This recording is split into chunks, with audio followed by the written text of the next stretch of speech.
Boa noite, irmãos e irmãs, que a graça e a paz do nosso Deus possa ministrar ao coração de cada um e de cada uma porção generosa de renovo, de ânimo, de esperança, que nessa noite o Espírito Santo de Deus possa visitá-los, trazendo um novo ânimo, colocando um novo cântico nos seus lábios. Estamos reunidos como igreja, esse é o nosso privilégio. Temos saúde, temos fé e temos liberdade para buscar a face de Deus, porque em Cristo nós temos um novo e vivo caminho para acessar o colo do Pai. Então busque alegria, encha-se de gozo, não permita que as tristezas, que o desânimo, não permita que as dores que são próprias do nosso tempo lhe roube nesse momento a satisfação de estar na presença do Pai, o adorando em espírito e em verdade. Amém? Que possamos, com muita reverência, com muita concentração naquilo que Deus vai nos ministrar nessa noite, que possamos com muita alegria e convicção que estamos interligados no mesmo Espírito, adorar ao Deus vivo que se põe no meio da sua casa e que dentro de você nesse momento aquece mais uma vez a chama da fé e do Evangelho. Curva a sua cabeça, vamos orar ao nosso Deus, vamos suplicar inspiração, vamos pedir a Ele que nos conduza, mas já vamos dar início nesse momento a uma palavra, uma declaração de amor, de adoração e louvor ao nosso Deus. Deus de toda graça, nós estamos reunidos como comunidade de discípulos de Cristo. Que privilégio, ó Pai! Fomos vocacionados, fomos chamados, fomos separados para sermos instrumentos eternos de adoração ao Seu nome. Isso nos traz extremo gozo e prazer, ó Pai. Isso nos faz lembrar que graças a um Deus bom, maravilhoso, generoso e gracioso, a nossa vida foi ressignificada. Essa certeza de que hoje nós somos instrumentos de louvor e de bênção na vida das pessoas, nos faz lembrar que vivíamos antes muito distantes desse projeto glorioso, vivíamos perdidos, mortos nos nossos delitos e pecados, mas o Senhor nos chamou para uma caminhada nova, para uma caminhada onde Cristo está nos abastecendo de vida abundante o tempo todo. Nós te louvamos, ó Pai, porque estávamos mortos e o Senhor nos fez ressuscitar com Cristo Jesus. Nós te louvamos, ó Pai, porque hoje a vida biológica, orgânica, ela é apenas uma porção do que somos. A Zoe, a vida espiritual, a vida eterna já inundou a nossa existência. Por isso te louvamos, ó Pai, e te louvamos também porque o Senhor tem cuidado de nós. A despeito desse projeto eterno, dessa vida escatológica e vindoura, o Senhor tem nos assistido nessa vida, nesse tempo presente, nesse momento que estamos vivendo. Então te louvamos.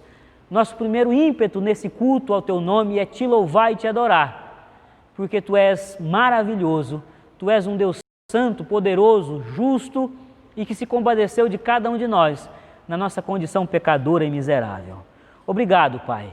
Nós pedimos que o Teu Espírito conduza essa celebração, que o Teu Espírito possa trazer um senso de reverência, de concentração e de entrega à adoração a cada irmão, na sua casa, onde quer que cada um esteja nesse momento acompanhando essa celebração. Que o Teu Espírito envolva cada um e nos coloque nessa atmosfera de sagrado, de sobrenatural, nessa visão e contemplação da Tua face gloriosa.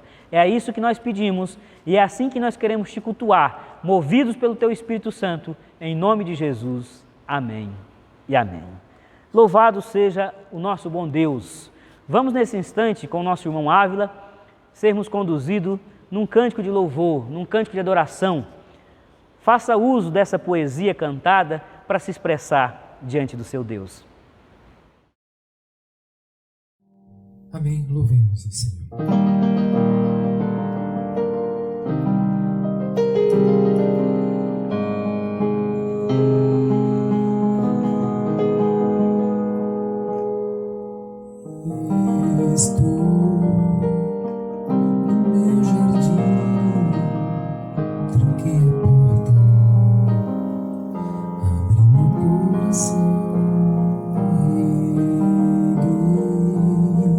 Minhas raízes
Salmo 130, que nós faremos leitura nesse instante, nos direciona para uma visão de um Deus que é o Redentor por excelência, é o nosso Salvador por excelência. Preste atenção naquilo que o salmista expressa diante de Deus aqui no Salmo 130.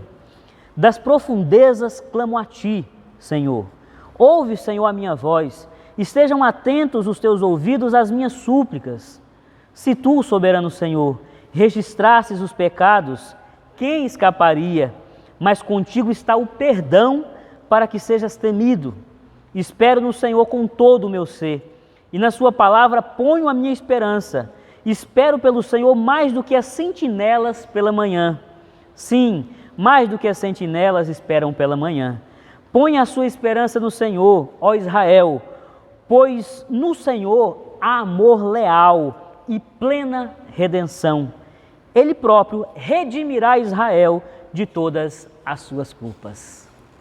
O salmista expressa a sua plena convicção de que não há outro no qual possamos depositar nossa esperança de redenção, de ficarmos limpos, de que as nossas culpas sejam retiradas. É para Ele que devemos olhar e aguardar um gesto de generosidade, de amor e de acolhida. Inspirados por esse salmo, que exalta a Deus, que fala dessa natureza generosa, graciosa, misericordiosa de Deus, mas que também fala de nós. O salmista se coloca na condição de alguém que se vê mergulhado numa condição de profunda tristeza pelo seu pecado. É importante que cada um que contempla a face gloriosa de Deus, que vê a mão de Deus estendida para acolher, se envergonhe das suas mãos sujas de pecado. A mão de Deus, absolutamente iluminada pela graça e visivelmente disponível e disposta a nos abençoar e cuidar, me leva imediatamente a olhar para a minha mão e perceber que as minhas, às vezes, estão sujas de sangue. E não é o sangue precioso de Jesus. É o sangue da omissão, é o sangue da injustiça, é o sangue da violência, que de algum modo nós que vivemos nesse mundo mal, somos participantes, somos partícipes. Portanto, nesse momento, contemplando a mão graciosa de Deus, olhe para a sua e enxergue a sujeira e visualize o sangue de pessoas que de fato sofrem nesse mundo mal, por conta da minha omissão, da minha falta de operosidade, pela minha falta de compromisso com o reino de Deus. Faça isso e depois se sentirá livre para erguer suas mãos e adorar o seu Deus. Confesse junto comigo nesse momento o seu pecado, a sua falha. Pai querido, nesses tempos tão difíceis que vivemos, de tanta injustiça, de tanta opressão, de tanta violência, nós não podemos nos excluir de tudo isso, ó Pai. O salmista diz que Tu és o Redentor por excelência, aquele que não registra o nosso pecado, aquele que não anota perpetuamente as nossas faltas. O salmista nos diz que o Senhor é um Deus que redime. E diante dessa imagem nós conseguimos contemplar a Tua mão, iluminada pela graça, derramando o sangue precioso de Jesus sobre nossas vidas. Mas é inevitável, Pai, não é algo que possamos fugir, que olhemos para as nossas mãos e vejamos quantas vezes elas foram usadas pelo mal, ou elas foram retidas diante do mal. Nesse momento nós não podemos deixar de enxergar que muito desse racismo pecaminoso que tem no mundo já esteve e ainda está muito em nós. Muito desse sentimento misógino que trata a mulher como se fosse um ser inferior, já esteve em nós e ainda está dentro de nós. Não tem como olhar, ó Deus, para esse mundo que às vezes adota a violência como discurso e não perceber que quantas vezes eu também fui intolerante, quantas vezes eu também agi com agressividade com pessoas que deveriam ser alvo do meu amor. E nós, nesse momento, olhamos para as nossas mãos sujas e suplicamos, lava as nossas mãos com o sangue de Jesus. Nós não queremos lavar as mãos tal qual Pilatos lavou diante de uma injustiça. Nós queremos lavar com o sangue precioso de Jesus, que nos purifica e nos capacita a lutar contra toda forma de mal e de injustiça. Perdoa o teu povo, redime o teu povo, purifica o teu povo, capacita e empodera as nossas mãos para lutarmos em favor dos oprimidos, em favor das pessoas que sofrem diariamente toda forma de maldade e de opressão. É o que nós suplicamos, em nome de Jesus. Amém e amém. Louvemos ao nosso Deus com o ministério de louvor, com muita liberdade e com legitimidade para estendermos as nossas mãos diante de Deus e adorá-lo em espírito e em verdade.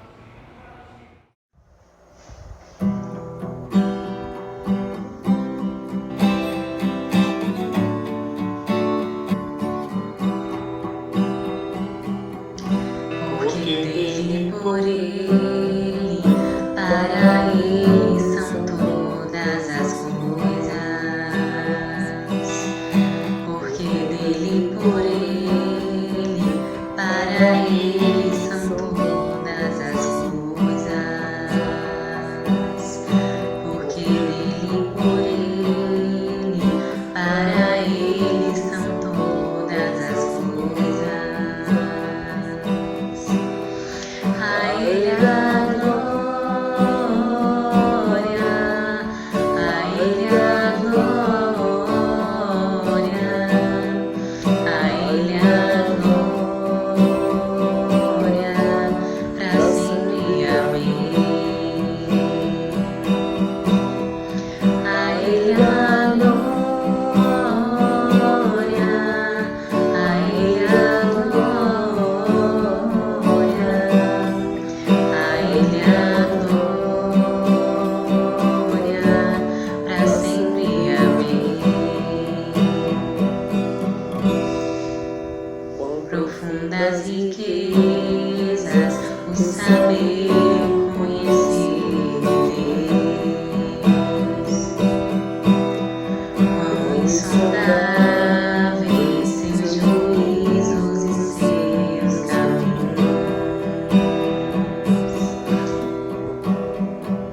Irmãos, devidamente renovados e libertados pela experiência do louvor, é tempo de também ofertarmos, é tempo de também louvarmos a Deus com os nossos recursos.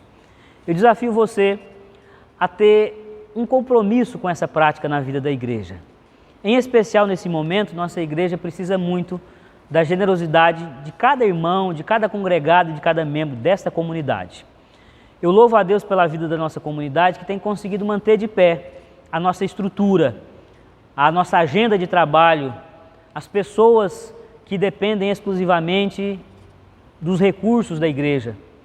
Eu louvo a Deus porque graças à generosidade de cada um, ao toque do Espírito no coração de cada um, nós temos conseguido suprir as demandas da igreja.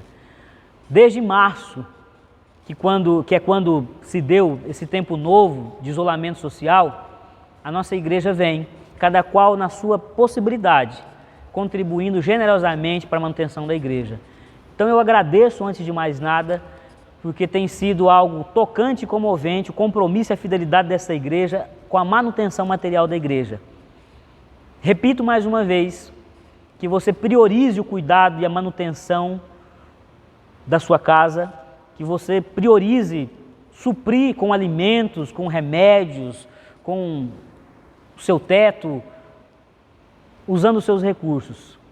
Mas que se a generosidade e a abundância de Deus chegou na sua casa, você possa também multiplicar e partilhar isso, para que a sua casa seja devidamente mantida aberta, não fisicamente, mas nos seus trabalhos. Amém? Que Deus te abençoe. Use as informações que o nosso irmão Marcos vai disponibilizar na tela para contribuir. Procure um presbítero se você não tiver condição de fazer essa transferência eletrônica, mas contribua. Deus tem se agradado de ver a fidelidade da sua igreja. E não como retribuição, mas como gesto de generosidade e honra, Ele há de multiplicar os seus recursos para a honra e glória do nome dEle e para o crescimento do reino dEle aqui na terra. Fiquemos agora com o nosso irmão Felipe Alisson, que generosamente nos ofertou essa bela canção para que pudéssemos juntos louvar a Deus e assim também nos prepararmos para ofertar.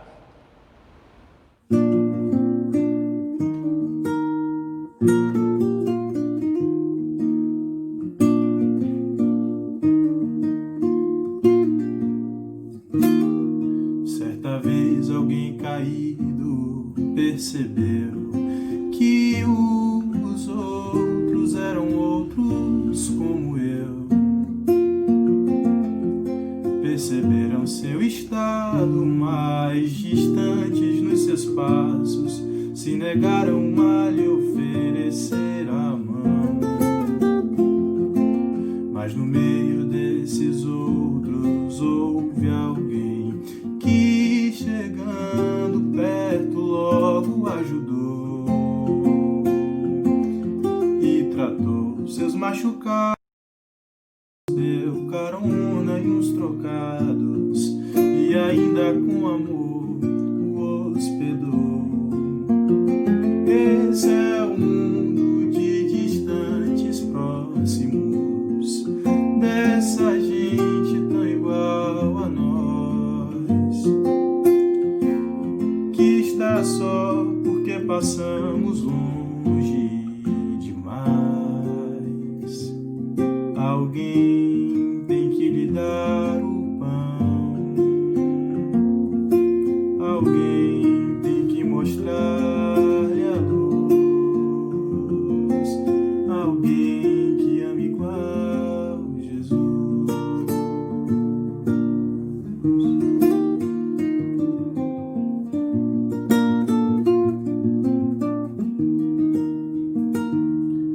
Certa vez alguém caído percebeu que os outros eram outros como eu. Perceberam seu estado mais distantes nos seus passos, se negaram a lhe oferecer a mão. Mas no meio desses outros houve alguém que, chegando perto, logo ajudou e tratou seus machucados, deu carona e uns trocados, e ainda com amor o hospedou. Esse é o mundo de distantes próximos, dessa gente tão igual a nós, que está só porque passamos longe, mas alguém tem que lhe dar o pão, alguém tem que mostrar-lhe a luz, alguém que ama igual Jesus.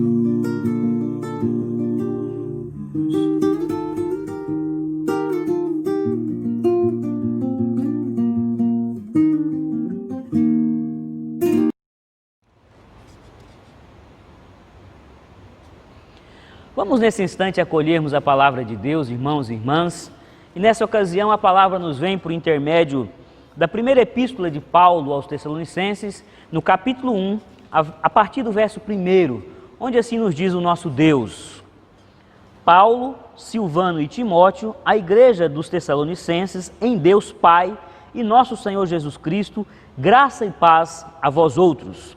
Damos sempre graças a Deus por todos vós, mencionando-vos em nossas orações e, sem cessar, recordando-nos diante do Senhor Deus e Pai da operosidade da vossa fé e da abnegação do vosso amor e da firmeza da vossa esperança em nosso Senhor Jesus Cristo, reconhecendo, irmãos amados de Deus, a vossa eleição, porque o nosso Evangelho não chegou até vós tão somente em palavras, mas sobretudo em poder, no Espírito Santo e em plena convicção, assim como sabeis ter sido o nosso procedimento entre vós e por amor de vós. Com efeito, vos tornastes imitadores nossos e do Senhor, tendo recebido a palavra, posto que em meio de muita tribulação, com alegria do Espírito Santo, de sorte que vos tornastes um modelo para todos os crentes na Macedônia e na Acaia, porque de vós repercutiu a palavra do Senhor, não só na Macedônia e Acaia, mas também por toda parte se divulgou a vossa fé para com Deus, a tal ponto de não termos necessidade de acrescentar coisa alguma, pois eles mesmos, no tocante a nós, proclamam que repercussão teve o nosso ingresso no vosso meio, e como, deixando os ídolos, vos convertestes a Deus para servirdes o Deus vivo e verdadeiro, para aguardardes os céus, o seu Filho, a quem ele ressuscitou dentre os mortos, Jesus, que nos livra da ira vindoura. Nessa ocasião, nós vamos refletir um pouco sobre os critérios para um diagnóstico da sua espiritualidade.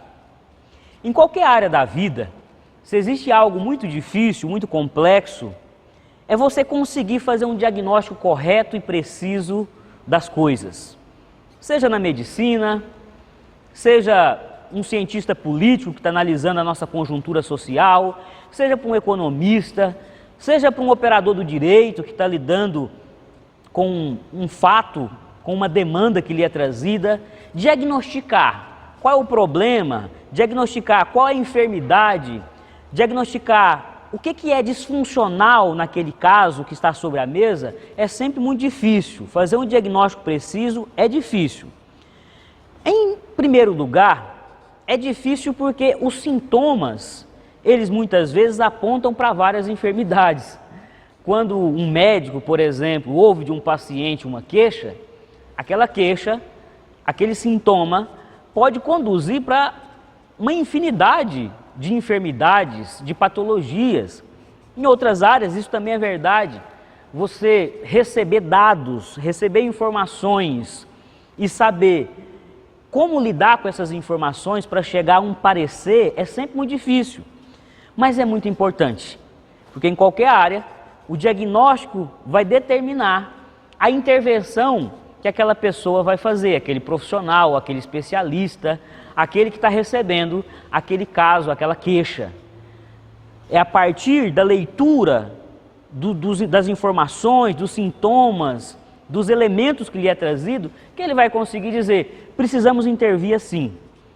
E a precisão do diagnóstico é fundamental, porque imagine, por exemplo, um médico, se ele errar o diagnóstico, ele pode propor uma cirurgia numa ocasião, numa situação que caberia um tratamento mais conservador, medicamentoso, de maneira que fazer diagnóstico é coisa séria, é coisa complexa, mas muito importante, porque tendo uma leitura correta daquilo que está diante de nós, da nossa própria vida, dos fatos, do cenário, do mundo, nós podemos saber como intervir, como tomar uma providência, olhar para a sua família, ler corretamente o que tem afetado a comunhão, a harmonia do seu lar e dizer, precisamos mudar isso, precisamos modificar aquilo outro. Esse diagnóstico é fundamental. E aqui nesse texto que nós fizemos leitura, o apóstolo Paulo nos apresenta um diagnóstico da igreja em Tessalônica. Ele observa aquela comunidade que ele plantou, ele recolhe informações, conforme nos relata o texto de Atos dos Apóstolos. A gente pode encaixar a escrita da primeira epístola aos Tessalonicenses logo após o retorno de Timóteo com uma série de informações, inclusive Timóteo, não apenas Timóteo, mas Silvano, também chamado Silas, está no cabeçalho dessa epístola como aqueles que elaboraram essa carta. É bem verdade que o conteúdo, as ideias, que a pauta dessa carta é estabelecida pelo apóstolo Paulo, mas ele prestigia, ele honra os seus colegas, os seus companheiros de ministério e de missão. Essa escrita de Paulo, diante de informações que lhe foi trazida por Timóteo, e a partir daquilo que ele mesmo detectou quando esteve lá e trabalhou e ministrou ao coração daqueles irmãos, é um parecer muito positivo. Paulo entende que aquela igreja tem muita rigidez, tem muita saúde. É possível perceber uma espiritualidade sadia. O diagnóstico dele, o parecer técnico de Paulo, diante daquela comunidade que vivia, como tantas outras, em meio a muitas pressões externas, a pressões internas, a dificuldades de ter uma precisão teológica, de entender com clareza quem é Jesus, apesar de ainda não se ter um corpo doutrinário robusto para que eles pudessem se balizar e ter assim uma noção mais clara de fé, de compreensão. Apesar de todas as dificuldades, Paulo olha para aquela comunidade e diz, vocês estão indo bem, eu consigo ver saúde nesta igreja, eu consigo entender que vocês de fato são uma igreja de eleitos. Paulo diz expressamente no texto que nós fizemos leitura, olhando para vocês, eu não cesso em render graças, eu não cesso em agradecer a Deus e apresentá-los diante de Deus em atitude de louvor, porque eu vejo saúde. Eu posso perceber que essa comunidade é uma comunidade de eleitos, de pessoas escolhidas, separadas por Deus, pelo Espírito Santo de Deus, para uma missão, para uma vocação sublime, adoração eterna, o exercício efetivo de dons e talentos aqui na terra. A leitura de Paulo ela é muito positiva, o diagnóstico que ele faz, ele é favorável àquela comunidade por 3 razões. Aí no versículo 3 do texto que nós fizemos leitura, dá para entender o porquê que Paulo chega a essa conclusão, a esse diagnóstico de que aquela igreja é saudável. Ele usa alguns critérios para que esse parecer tenha fundamento. Todo parecer, todo diagnóstico, todo laudo, ele é fundamentado. E a visão que Paulo tem daquela comunidade, ela se fundamenta em 3 pilares. Ele usa 3 critérios para dizer, esse povo é um povo sadio, essa igreja é uma igreja de Cristo. E o primeiro deles é, aí no versículo 3, a operosidade da fé. Paulo identifica naqueles irmãos que estavam militando lá na igreja de Tessalônica, uma fé operosa, uma fé militante. Paulo enxerga engajamento missionário. Na ótica de Paulo, o primeiro critério para se avaliar a minha espiritualidade pessoal, ou mesmo a dinâmica de uma comunidade de fé, é o quanto essa comunidade se dispõe, ela se lança, ela se engaja na missão. A visão de Paulo da conduta, do proceder, do testemunho daquela comunidade é, eles priorizam a missão. eles entendem que o reino de Deus, a plantação do reino, o exercício efetivo de dons, de talentos, faz parte da espiritualidade. Na linguagem de Tiago, essa é uma fé que se reveste de obras. Essa é uma fé que tem uma concretude no serviço.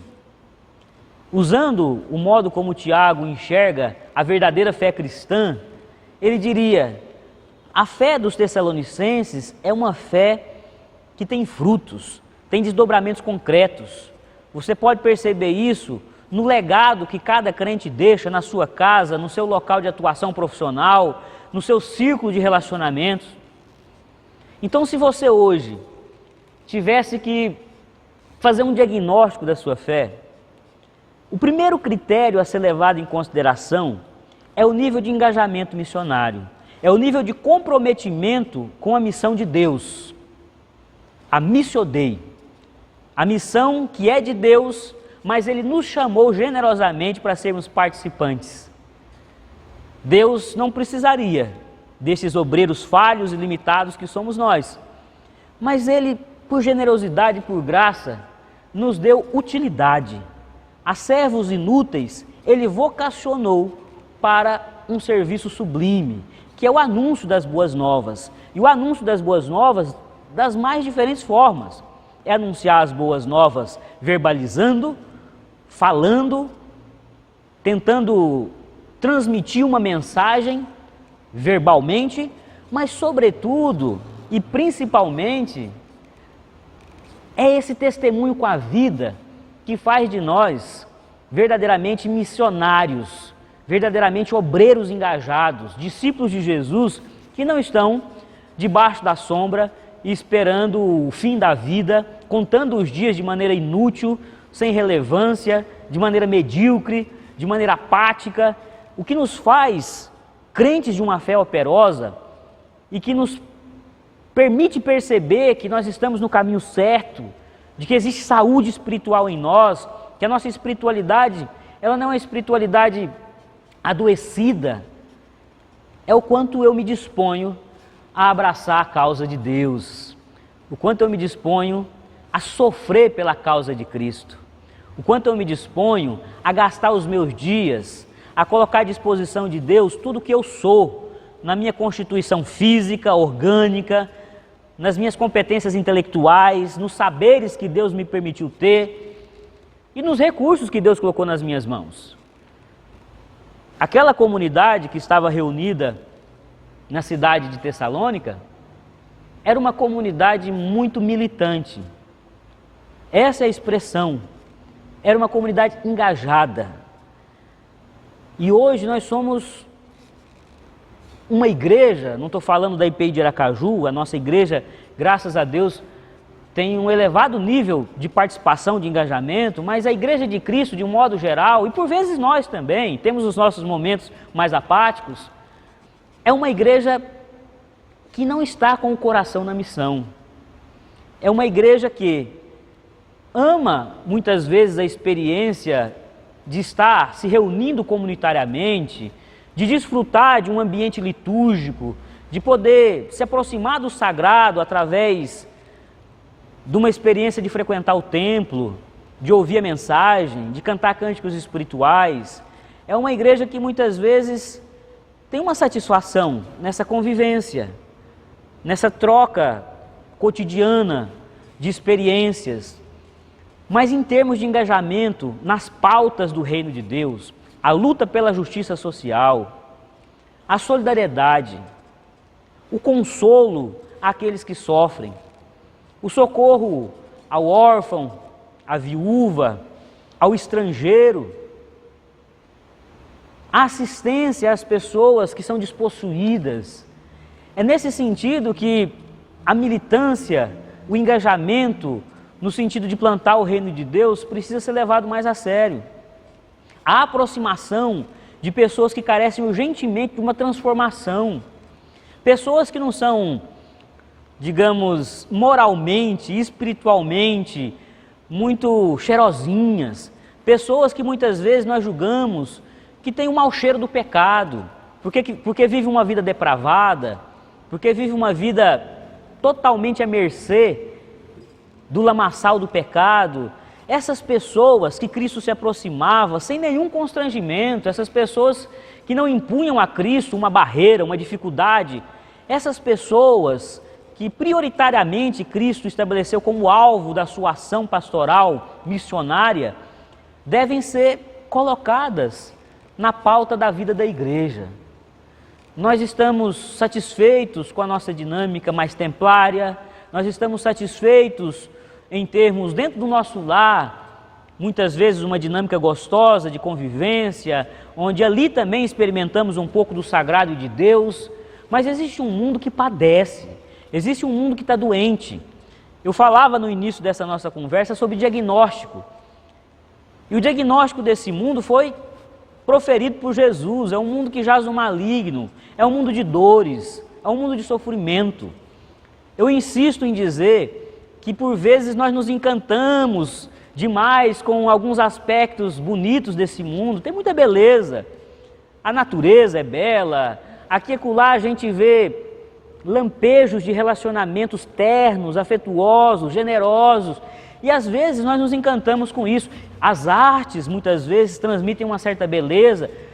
É positivo a gente tentar enxergar os aspectos belos e sagrados que ainda estão postos nesse mundo. Mas a gente não pode se iludir, meus irmãos. O diagnóstico sobre esse mundo, a visão bíblica acerca do mundo, do sistema mundano, das estruturas mundanas, mas também a visão antropológica que a Bíblia passa sobre o ser humano, não é de que nós somos seres absolutamente sublimes, que nós somos naturalmente agradáveis, que naturalmente nós somos pessoas que produzem boas coisas. Não. O parecer da palavra sobre o homem, sobre o mundo, sobre tudo que está posto nessa dinâmica de pecado e de malignidade sobre a qual o inimigo se move, o parecer não é bom.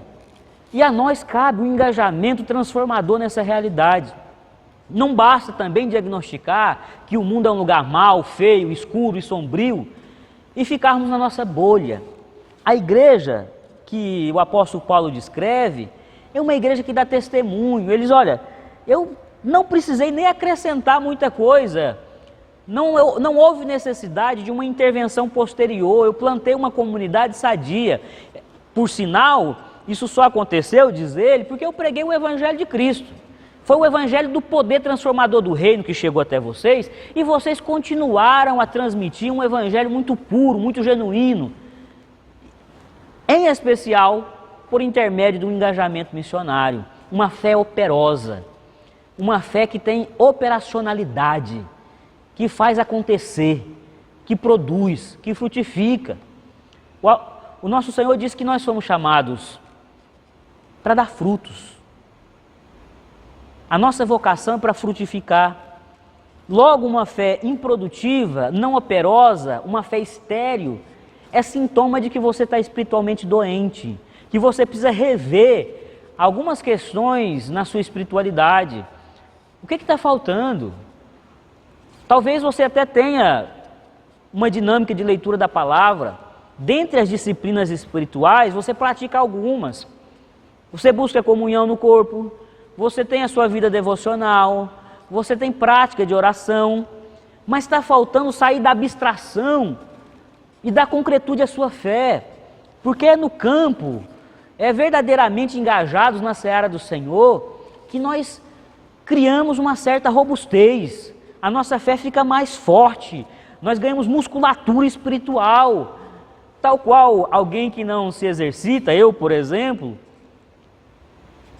a experiência mais abstrata, meramente contemplativa, torna a nossa fé muito frágil, sem musculatura.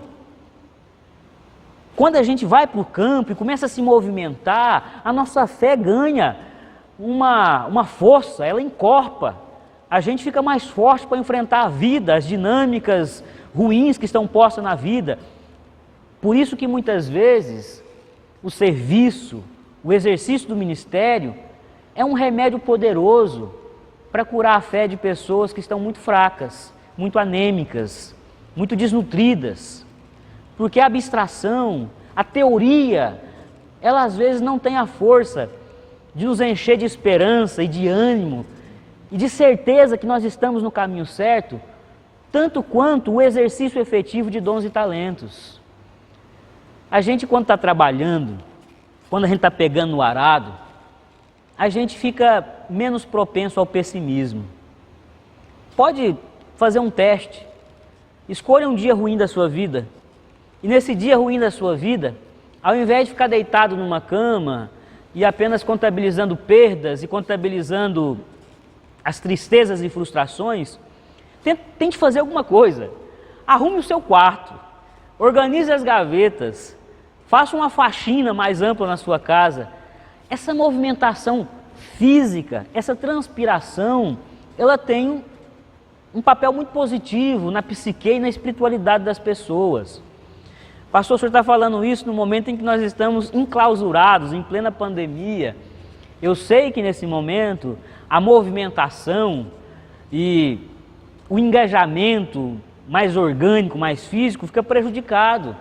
Mas ainda assim, existem outras tarefas. A nossa igreja está tentando agora ser mais efetiva no cuidado uns dos outros, por meio de ligações, por meio de assistência. A mesa diaconal, ela está elaborando um projeto para a gente alcançar pessoas que estão assim um pouco alheias à vida da igreja. Tem muita gente que está se engajando aqui nos nossos cultos virtuais, online, está ouvindo a palavra, tem muita gente que está mantendo contato, mas alguns estão mais isolados. E a mesa diaconal, o nosso departamento de ação social e diaconia, está buscando pessoas que queiram doar o seu tempo para procurar esses que não estão tão, digamos, dentro da nossa esfera de comunhão nesse tempo de pandemia. Tem coisa para fazer. Com criatividade, com boa vontade, com disposição, você vai encontrar lugares e meios para se engajar missionariamente. Nós estamos falando do cuidado da igreja, dos domésticos da fé, mas se você olhar para fora do arraial cristão, você encontra uma infinidade de pessoas que estão clamando por atenção, por um ouvido que seja generoso, que escute as suas dores, que acolha o seu lamento, que tenha uma palavra de vida, que tenha a disposição de orar, de ministrar sobre aquela pessoa. Não são poucas as pessoas que estão profundamente depressivas, desesperançosas, que estão surtando, e você tem palavras de vida enclausuradas, encarceradas dentro de você. Liberte tudo isso que Deus já colocou, depositou em você. Nós somos depositários de graça. Nós somos dispensários da graça de Deus, da multiforme graça de Deus. Então, operosidade, uma fé operante, uma fé que produz, uma fé que se engaja, uma fé que não se satisfaz em ficar abstraindo e teorizando sobre Deus, mas que quer experimentar Deus, tal qual Cristo propôs, dando um copo de água a quem tem sede, matando a fome de quem tem fome, vestindo quem está nu, visitando quem está encarcerado. Essa fé operosa é sinal, é sintoma de saúde, é um indicador de saúde espiritual. Esse é o primeiro ponto que o primeiro critério que Paulo usa para poder analisar, diagnosticar aquela comunidade que estava plantada em Tessalônica. Ele diz: rendo graças pela vida de vocês, porque vocês são sadios, e vejo isso na operosidade da vossa fé. Mas Paulo também diz que aquela comunidade é sadia, quando aí no versículo 3 do capítulo 1, ele diz: a abnegação do amor. Vocês exercitam um amor abnegado, um amor sacrificial, um amor de renúncia, um amor que cede. O que Paulo enxerga em termos de saúde na espiritualidade daquela comunidade são relacionamentos mediatizados pela graça. São relacionamentos que são amortecidos pela graça. Não existem conflitos internos gravíssimos, porque Paulo entende que existe entre eles uma dinâmica de relacionamento gracioso, que é aquilo que ele chama de amor abnegado, amor sacrificial, amor que renuncia. Não existe como uma comunidade de fé ter um relacionamento, uma comunhão, uma unidade, se não for por meio desse amor abnegado e sacrificial. Sem uma dose generosa de disposição de renunciar por amor ao outro, nenhuma comunidade sobrevive, nenhum relacionamento sobrevive, em qualquer esfera da vida. Podem ser amigos, cônjuges, irmãos de fé, sócios no empreendimento, companheiros de trabalho, parceiros de militância em alguma causa social, em algum organismo social, sem uma boa dose de generosidade para ouvir, para ceder, para não ser dono da verdade o tempo todo, sem essa abnegação por meio do amor, esse pacto, esse compromisso com o outro, de ceder para que ele também possa se colocar, para que ele também possa progredir, para que ele possa se sentir vivo, com voz ativa.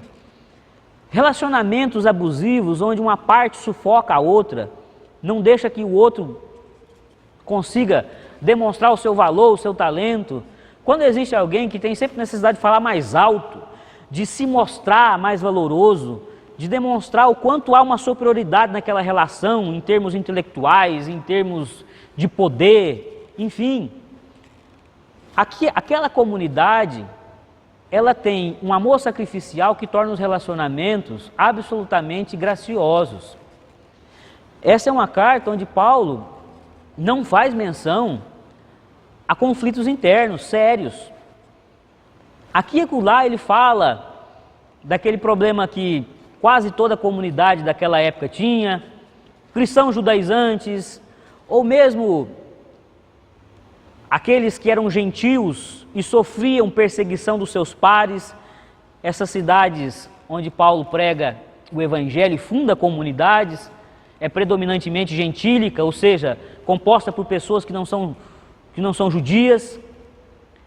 E às vezes havia uma certa pressão para que aquelas pessoas que se convertiam a Cristo voltassem para as práticas antigas, voltassem para os ídolos antigos. Paulo faz um comentário e uma ressalva de que a conversão deles foi tão forte e radical que eles deixaram os ídolos para se entregar ao verdadeiro Deus. Nem isso tem nessa comunidade. Eles não estão lidando com conflitos internos, relacionais, não existe crise de vaidade. Aqui e acolá sempre tinha um falso profeta, alguém que era portador de falsos ensinamentos, que queria promover uma certa deseducação através de ensinamentos falsos e contrários à realidade do Evangelho de Cristo, mas não tem assim uma gama de conflitos relacionais para Paulo tratar. É por isso que ele diz, olha, eu reconheço saúde nessa comunidade, porque o amor de vocês é abnegado, vocês têm conseguido trabalhar bem a disciplina da renúncia, esse jogo relacional onde um cede um pouco para que o outro tenha vez. Naquele momento há um respeito à condição do outro, às vezes está mais exaltado, às vezes está um pouquinho sensibilizado por alguma coisa e fica um pouco mais incisivo, radical, até destemperado. Aquela comunidade amava sacrificialmente uns aos outros, renunciando. Eu estou falando do campo relacional, mas também havia um cuidado, uma renúncia em termos de doar tempo, de doar recursos. Era próprio da comunidade primitiva a partilha do pão, a partilha dos recursos materiais que Deus provisionava para cada um. É uma comunidade que renuncia. Você quer avaliar, diagnosticar a sua saúde espiritual? Você quer saber se uma comunidade de fé tem saúde espiritual, se uma família tem saúde espiritual? Use esse critério, use esse parâmetro. O quanto as pessoas renunciam umas pelas outras? O quanto essas pessoas são capazes de abrir mão do seu conforto, da sua razão? O quanto essas pessoas são capazes de abrir mão de sonhos pessoais, de projetos pessoais, em nome de uma causa maior, em nome de uma convivência harmoniosa, em nome de uma comunhão que reflita a glória de Deus aqui na terra. Quanto você tem conseguido renunciar? Não é por pessoas de longe, de fora, não. Por sua família, por sua esposa, por seus filhos.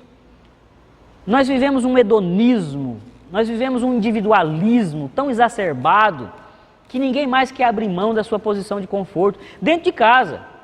Eu venho de uma família onde minha mãe chamava todo mundo nos tempos de vacas magras e dizia: olha, a coisa não está boa.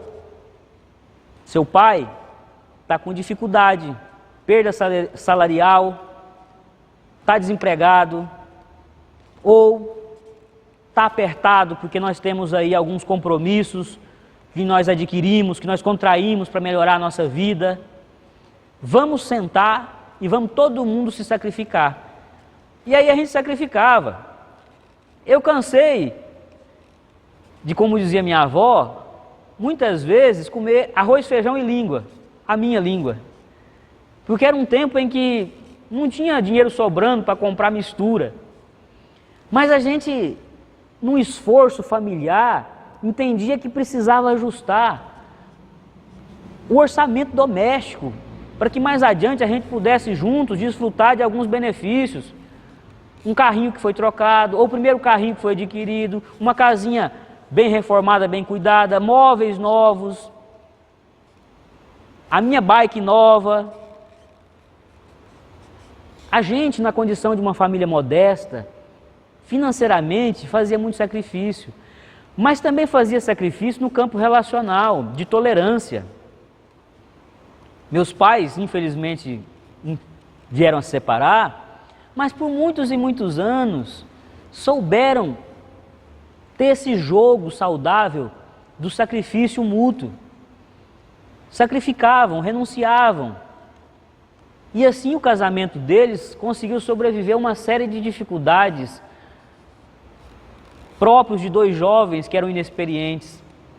Mas na minha casa nós tínhamos entendimento, nós tínhamos respeito, nós tínhamos uma boa harmonia, porque todo mundo aprendeu o valor da renúncia, do sacrifício. Eu estou dando esse breve testemunho familiar porque esse é um campo onde eu vejo muita carência de renúncia. Tem muita gente dentro da mesma casa com projetos pessoais, projetos individuais, que não se comunicam com os sonhos, com as demandas dos demais membros daquela casa. E quando a gente transfere isso para a esfera da igreja, aí a coisa fica mais complexa ainda, porque o número de pessoas que estão inseridas numa visão é muito maior. E se essas pessoas não estiverem muito imbuídas de um desejo de sacrificar pela causa do reino, isso pode ter problema na caminhada. As vaidades, os egos, as insatisfações, os desejos por espaço, as lutas por poder, tudo isso prejudica a caminhada de uma igreja. Aquela igreja lá em Tessalônica, a igreja dos Tessalonicenses, Paulo emite um parecer de saúde, de rigidez para aquela comunidade, porque o amor ali era qualificado pela abnegação. Era um amor abnegado, sacrificial, de renúncia. A igreja de Cristo só conseguirá sobreviver enquanto comunidade de fé na medida em que ela cada vez mais desenvolver esse senso de renúncia. Quando os nossos relacionamentos forem mediatizados, intermediados pela graça. Quando entre eu e você tenha o amortecimento da graça, para que a gente não se colida, para que a gente não se atrite, é preciso graça. Graça é amor sacrificial. Antes mesmo de me perguntar, será que esse irmão merece? Será que essa pessoa merece? Eu vou lá e me sacrifico, dou minha parcela de contribuição renunciando, não levando adiante uma querela, um desentendimento bobo, um conflito que pode muito claramente e facilmente ser resolvido por um bom pedido de perdão, uma conversa bem amistosa. É preciso zelar pelos relacionamentos. A igreja, ela tem aquilo que eu chamo de uma comunhão que é linda tal qual o reflexo do sol numa bolha de sabão. Já viram quando você brinca de fazer bolha de sabão, debaixo do sol quente? Aquela luz incide sobre a bolha e uma multiplicidade de cores linda começa a se formar sobre a bolha. E aí você tem o ímpeto assim, imediato de tocar. E quando você toca, explode. A comunhão da igreja e a comunhão em geral, ela às vezes tem esse aspecto frágil, a depender do momento, a depender do período da história que uma comunidade, que uma família, que uma pessoa vive. Não é sempre que a gente está pronto para receber pancada, não é sempre que a gente está pronto para receber uma crítica mais mordaz.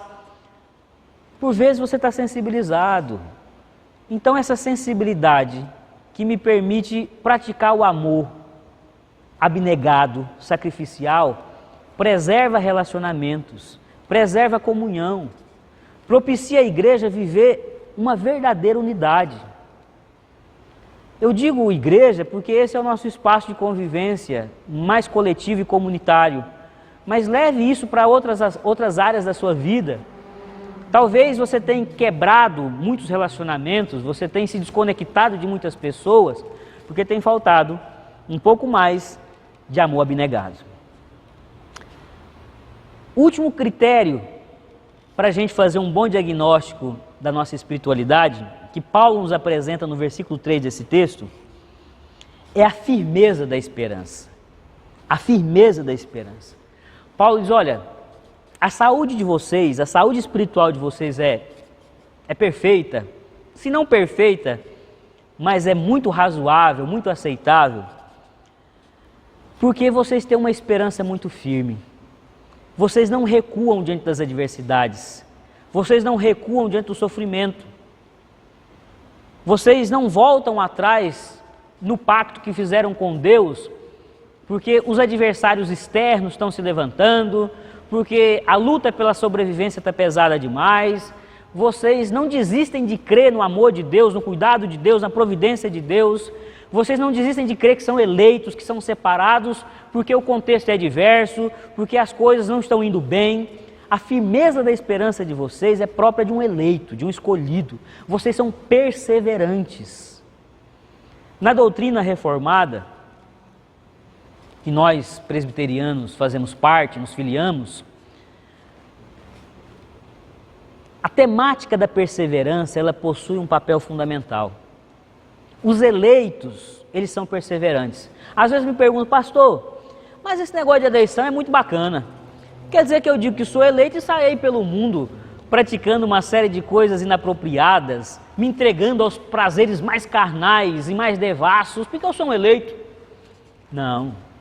É característica do eleito, é evidência que você é um escolhido de Deus, o seu ímpeto de perseverar, a sua vocação para perseverar, o seu desejo de perseverar. Eu digo sempre, o eleito cai, mas ele se arrasta. O eleito, ele muitas vezes, e não poucas vezes, ele cai. Ele não resiste a uma tentação, ele cede aos impulsos da sua carne, ele cede a uma desumanidade que ainda o velho homem traz em si, a velha mulher traz em si. Nem sempre conseguimos ostentar e manifestar a humanidade de Cristo, a santidade de Cristo, a mansidão de Cristo. Mas o eleito, ele não aceita ficar caído no lamaçal. Ele suplica por socorro, ele clama por misericórdia, ele acena para o irmão mais próximo e diz, me ajuda, ora por mim, impõe suas mãos sobre mim, ministra graça sobre minha vida. O eleito é perseverante. E Paulo diz sobre aquela comunidade que se reunia lá na cidade de Tessalônica, vocês possuem uma esperança muito firme, vocês possuem um ímpeto de perseverar que é extraordinário. E ele comenta, em meio a provações, em meio a tribulação, vocês processam tudo isso na alegria do Espírito Santo. Ele diz isso de maneira bem expressa aqui no versículo 6. Ora, irmãos, vivemos um tempo em que não está fácil para ninguém. Cada qual na sua vida tem enfrentado uma luta diferente. Quem tem dinheiro para se manter está tendo que lidar com problemas próprios da psique, do emocional. Quem não tem problema emocional está preocupado em sobreviver, em trabalhar, em manter o emprego. Quem nem uma coisa e nem outra, com certeza está preocupado com outros entes queridos que estão em grupos vulneráveis. Não está fácil para ninguém, mas na condição de eleitos, de escolhidos, tal qual Paulo diz, essa comunidade eu vejo, não tenho dúvida, ela é composta por um povo eleito, escolhido. Aqui não tem mero simpatizante, aqui não tem gente que está reunida apenas por curiosidade, por comodidade. Eu vejo no testemunho, no diagnóstico que faço, que é uma comunidade de eleito, e é uma comunidade de eleito porque vocês perseveram. A esperança de vocês é uma esperança firme. Vocês olham para Cristo e dizem, é Ele é a razão da nossa esperança, Ele vive, Ele morreu, Ele ressuscitou, Ele está governando sobre a igreja, Ele está assentado num trono de graça e de glória, de onde Ele há de vir para resgatar, há de vir para estabelecer um reino pleno de justiça, de bondade, de misericórdia. Eu creio. Os obstáculos do tempo vigente, do presente, não vão roubar a minha fé e a minha esperança de que Deus está cuidando de mim e Deus cuidará de mim de maneira plena e absoluta quando vier implantar o seu reino definitivamente. Meus irmãos, que em nome de Jesus, o seu coração possa cada vez mais desfrutar de uma espiritualidade sadia. Que esses critérios que foram apresentados pelo apóstolo Paulo sejam parâmetros para você fazer autoexame.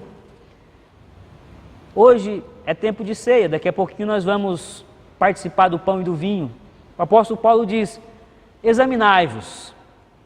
É bem provável que você, passando por esses parâmetros, por esses critérios para um diagnóstico espiritual saudável ou adoecido, você já tenha concluído, pastor, no primeiro ponto, no primeiro parâmetro, eu já entendi que a minha espiritualidade não está bem. Que bênção, meu irmão, que o Espírito Santo lhe sensibiliza e lhe quebranta para ter esse entendimento. Esse é um verdadeiro sinal, sintoma de que você é um eleito. Porque você não se contenta com a mediocridade da apatia, do pecado. Você não se contenta em ser um crente mirrado, um crente que não se desenvolve. O Espírito está lhe mostrando que você precisa avançar no seu processo de amadurecimento e santificação. Que bênção! Esse é o tempo, esse é o momento de confissão, é o momento de arrependimento, é o momento de buscar no Senhor graça sobre graça. Mas o importante é que você tenha critérios, que você não se iluda. Nada pior do que uma pessoa alienada, uma pessoa que não tem consciência, que não tem clareza da sua condição. A bênção do Evangelho de Cristo é que aqueles que estão de fato no Evangelho de Cristo não conseguem viver alienadamente. Eles são esclarecidos, eles são iluminados pelo conhecimento e pela revelação do Evangelho de Cristo. Se vocês não estão conseguindo se enxergar com essa saúde espiritual toda, busque nesse momento um refazimento, uma reconstrução, uma repactuação com Deus. Para concluir, eu cito o C.S. Lewis quando diz assim, a saúde espiritual do indivíduo é exatamente proporcional ao seu amor por Deus. Você ama Deus? Jesus está te perguntando, tal qual ele perguntou a Pedro, Pedro, tu me amas? E você nesse momento, talvez como Pedro, fique acanhado de dizer, Senhor, é óbvio que eu te amo, porque você consegue enxergar que na sua espiritualidade tem muitas questões a serem trabalhadas, curadas e transformadas. O amor a Deus às vezes é uma coisa assim muito abstrata. Talvez você, como eu, já tenha tido muitas crises, se perguntando, será que eu amo Deus? Deus, será que eu te amo de verdade? Para que você não fique na abstração, para que você não fique nessa coisa assim muito etérea, lhe proponho esses 3 critérios. Você vai saber se tem saúde espiritual porque ama a Deus se a sua fé for operosa, se o seu amor for sacrificial, abnegado, e se a sua esperança for firme, se a sua capacidade de enfrentamento com esperança for firme. Que Deus nos abençoe e que o Espírito Santo de Deus promova saúde no meio da sua igreja e na sua vida.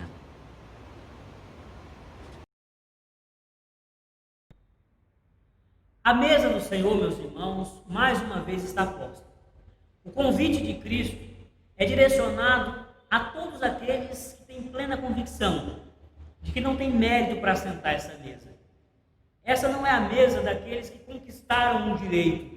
Essa é a mesa daqueles que ganharam graciosamente o direito de serem aceitos na casa do Pai e de novamente assentarem à mesa com o gracioso, com o poderoso, com o Deus maravilhoso que nos deu seu Filho amado, para que um novo e vivo caminho se abrisse até a sua casa. Hoje, nós podemos sentir a vontade da casa do Pai. Hoje nós podemos chamar de nossa a casa do Pai. Hoje nós podemos comer à mesa com o Pai, porque Cristo, Ele, o nosso Senhor, conquistou esse direito para cada um de nós na cruz do Calvário. Se você tem essa clareza, se você tem essa consciência, se aproxime dessa mesa sem medo. Se aproxime dessa mesa sem o receio de que você será rejeitado, de que você será tido como alguém inadequado, impróprio, incapaz, indigno de sentar à mesa com o Pai. O Senhor, aquele que lhe ama, Ele lhe amou sacrificialmente, nessa noite lhe dá a dignidade necessária para participar dessa mesa. Vamos nesse momento juntos consagrar os elementos. Nós estamos vivendo um momento especial. A Igreja de Cristo está podendo, de maneira doméstica, experimentar a Eucaristia. Que você, nesse momento que preparou a sua ceia, você que arrumou um espaço e reservou um lugarzinho para que você pudesse partir o pão e tomar do cálice, que você, nesse momento, possa estar fazendo isso com muita reverência. O ambiente doméstico é tão sagrado quanto a igreja, o templo. A sua casa é uma extensão da igreja corpo, da igreja templo. A sua casa, ela tem a mesma reverência e a mesma sacralidade que esse lugar que eu aqui estou. Então, nesse momento, com muita consciência e clareza, faça junto comigo a consagração dos elementos. Que no momento em que eu apresentar os céus para a consagração, você também possa apresentar na sua casa, crendo que o Espírito Santo vai envolver o pão e o cálice de maneira tal que você vai receber a vida de Jesus de uma maneira poderosa em todo o seu ser. Amém? Oremos consagrando os elementos. Deus de toda graça, nós te louvamos, porque um dia não tínhamos condições de nos aproximar de uma mesa tão santa. Porque houve um tempo em que nós passávamos próximos de Ti e tínhamos medo da rejeição, tínhamos medo, ó Deus, de que o Senhor nos fulminasse. Mas o véu se rasgou, um novo e vivo caminho foi aberto no sangue de Jesus. E hoje nós não temos mais medo da Tua presença, e hoje nós não temos mais receio, hoje nós não temos aquela ansiedade que os sacerdotes tinham quando entravam no Santo dos Santos. Nós não temos medo de sermos fulminados ou mesmo rejeitados. Nós sabemos que a Tua presença nos envolve, que a Sua presença nos acolhe, que os Seus braços são ternos, que as Suas mãos estão postas para nos proteger e abençoar, que o Seu coração está dilatado para nós. E sabemos disso porque o Senhor nos revelou de maneira muito, mas muito radical na cruz do Calvário, quando Cristo gritou para o mundo que Deus nos ama, que Deus, o Todo-Poderoso Deus, quer nos salvar e redimir. Nós te louvamos e te pedimos que nesse momento o Senhor consagre esse pão, que o Senhor consagre esse cálice, para que esses elementos simples, humildes, possam ter força, poder, uma vez revestidos pelo Espírito Santo, para nos colocar em contato real com a vida de Jesus. Assim oramos, consagrando esses elementos e suplicando a intervenção do Espírito Santo nesse sacramento, em nome de Jesus. Amém e amém. Na noite em que Jesus foi traído, ele tomou o pão,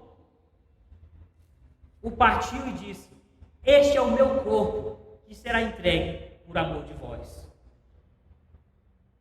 partiu o pão e entregou aos seus discípulos, dizendo: esse é um corpo entregue para que vocês entendam que a minha vida é oferta de libação, é oferta de redenção para a humanidade. E por semelhante modo, após ter rendido graças, tomou também o cálice, dizendo: este é o cálice da nova aliança, a aliança feita no meu sangue. Todas as vezes que o beberdes, fazei em memória de mim. E tendo dito isto, Cristo partilhou a sua vida com os discípulos de uma maneira sacramental, simbólica e celebrativa. E nesse momento, enquanto o nosso irmão Ávila vai nos conduzir num cântico, você aí na sua casa vai uma vez mais receber o poder, o empoderamento, a abundância da vida de Jesus no seu corpo, na sua mente, na sua casa, em todo o seu ser e na sua família. Participe nesse momento com seus entes queridos, ou mesmo que você esteja só, participe desse momento da vida de Jesus, que é real, nesses elementos que estão nas suas mãos, mas também em torno de você, dando-lhe a certeza de que não estamos sós, que Ele estaria e está conosco até a consumação dos séculos. Seja disponível por meio de uma mesa sacramental, seja habitando em você por intermédio do Espírito Santo, seja na vida do seu irmão que está de frente para você. Ele sempre está conosco e agora se oferta a nós através do pão e do vinho. Receba a vida poderosa de Jesus.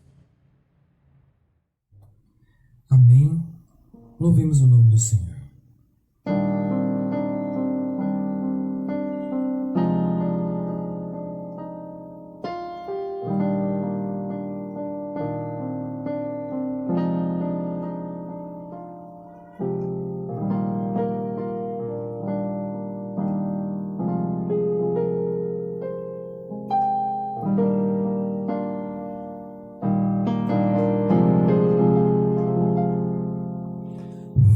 Você nunca mais falou comigo, nem simples. Obrigado porque hoje tenho vida. Na verdade eu sinto falta da sua voz.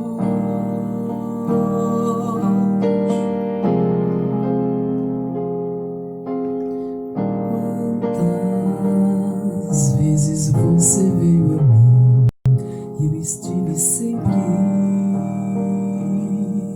escutando, ajudando, dando força. Na verdade eu gosto muito de você.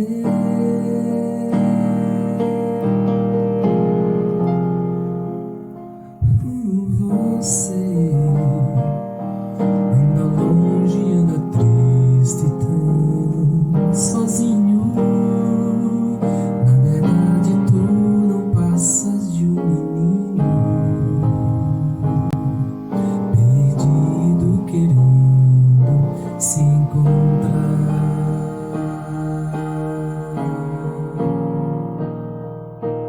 Triste, eu não quero ver você assim tão triste.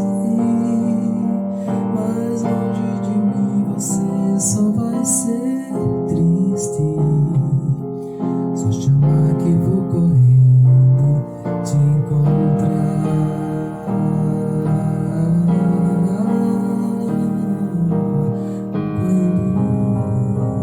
Quando você vai voltar pra mim, eu estou esperando.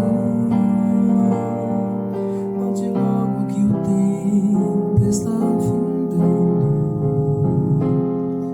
Muito em breve eu volto e não há outra chance.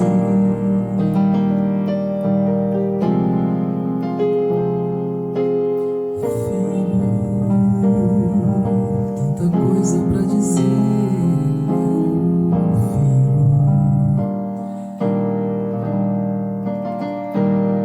Tenho um presente pra você.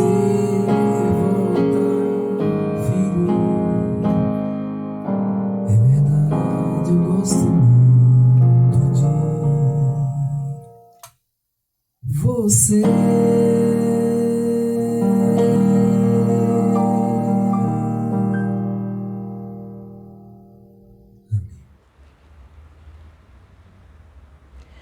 A Igreja de Cristo se reuniu, a Igreja de Cristo celebrou, a Igreja de Cristo foi alimentada pela palavra e foi alimentada pela mesa do Senhor. E agora a Igreja de Cristo é enviada para uma vida missionária. A palavra que nos foi trazida nessa noite nos desafiou a termos uma fé mais operante, uma esperança mais firme. A palavra nos desafiou a termos um amor mais abnegado. Que o Espírito que conduziu essa celebração conduza você pela vida. Que o Espírito que esteve e está na sua casa e entre nós possa lhe conduzir a colocar sempre os seus pés sobre as pegadas de Cristo. Que você possa sentir o bom perfume do nosso Mestre em cada decisão que você tomar. Em cada redirecionamento que você der para a sua vida, que você possa sentir o cheiro de Cristo junto com você, conduzindo você e inspirando você. Vamos ser nesse momento despedidos com a bênção apostólica.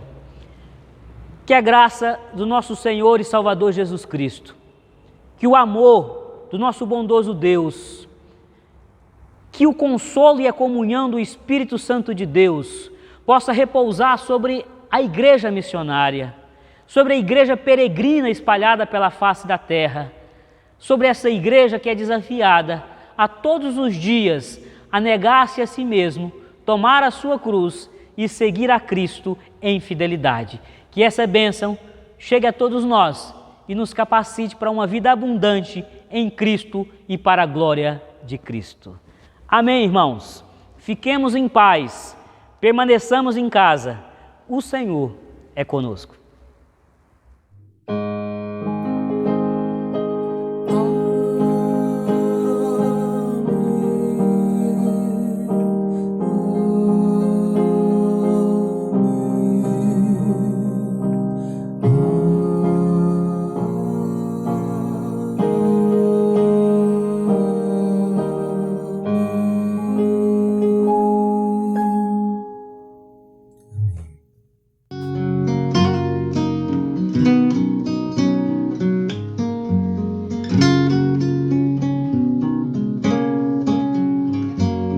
Quão amáveis são os teus tabernáculos,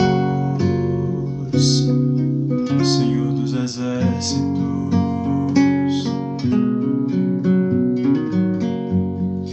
A minha alma suspira e desfalece pelos teus átrios.